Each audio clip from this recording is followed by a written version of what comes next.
شاء الله عليكم منورين دائما.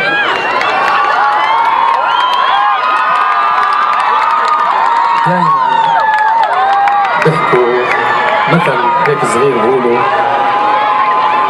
بقولوا الفرح دائما بأهله وأنتم أهل للفرح. أهلا وسهلا بكم من كل حد وصوب. إن شاء الله نعمل حفل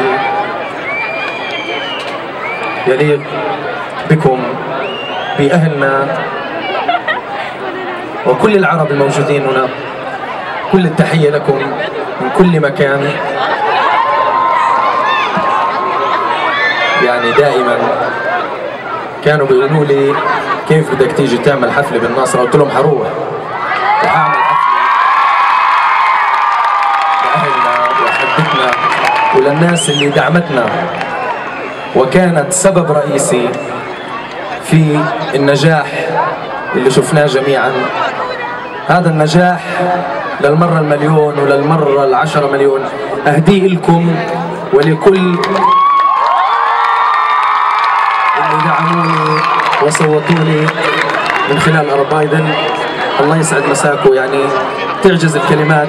أنا لست بخطيب ولكن أنا يكفيني إني شاهدت هذه الوجوه المبسوطة والبشوشة.